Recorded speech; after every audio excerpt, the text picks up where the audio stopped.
Good evening, sir. I am Shane Ariel Martinez, and we are here to discuss to you the different types of communication and barriers. Good evening, guys. I am Mark Husay. I want to know what are the different types of communications. Good evening, sir. I'm Princess Anne Duaso. There are types of communication, verbal and non-verbal communication. Verbal communication is using spoken words to communicate a message. There are types of verbal communication, spoken word, face-to-face, telephone interview, video conferencing, radio or television, and speech. While in non-verbal communication, it communicates without words. It's more using body language, gesture, and facial expressions to communicate. There are also types of non-verbal communication. There are artifacts, body movements, or kinetics, physical characteristic or physical appearance, proximity and personal space, and touching behavior. That's all. So, hello. These are the types of communication. First is verbal, then there's non-verbal, and then non-visual. Visual.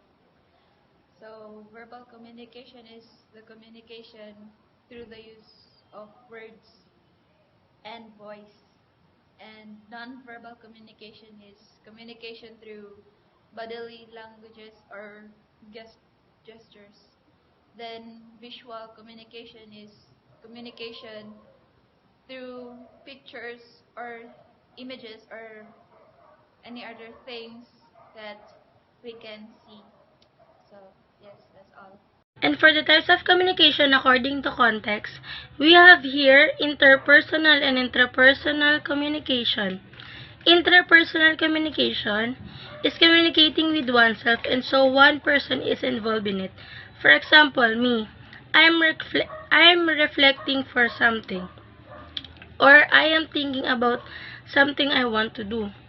Interpersonal communication. Interpersonal communication is always between two or more people. For example, me and my friends are talking. That is interpersonal communication because it involves two or more person in that scenario. I'm Janine De La Cruz and I am here to present the other types of communication. The first one is the extended. It involves the use of media. Electronic media use electronical platforms similar to social media, and it is a big help to the people who are far away from each other because they are using extended media as a part of communication. The other one is organizational communication or organization. It is a communication that more focused on building or interacting with someone who are within a group of organization. Then the last one is intercultural communication. It is a group of people that have different beliefs, ethics, religion, and social, linguistic, and professional background. The example of this is using subtitles in the movies.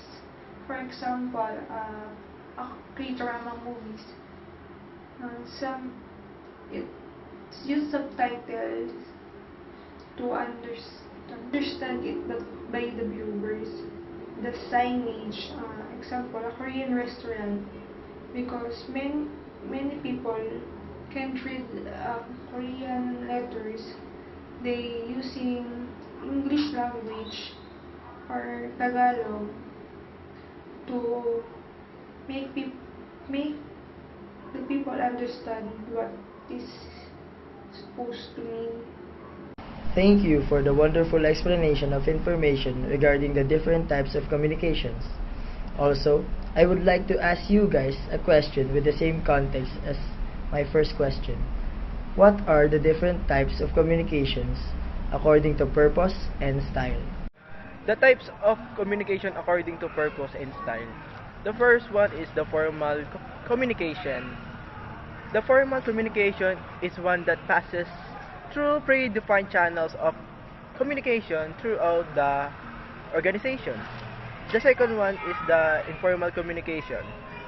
The informal communication refers to the form of communication which flows in every direction, or it moves freely in the organization. Thank you for answering in such a way that I can understand. Lastly, my question is, what are the barriers of communication? I am Brian Allen Valencia, and I am here to discuss about barriers to communication. A communication barrier is anything that prevents us from receiving and understanding the messages others use to convey their information and ideas and thoughts. There are 5 barriers to communication.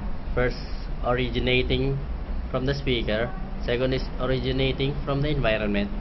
Third is originating from the listener. Fourth is from the listener. And fifth is from the both speaker and listener. Thank you for all the information and ideas you have shared with me tonight. I learned a lot.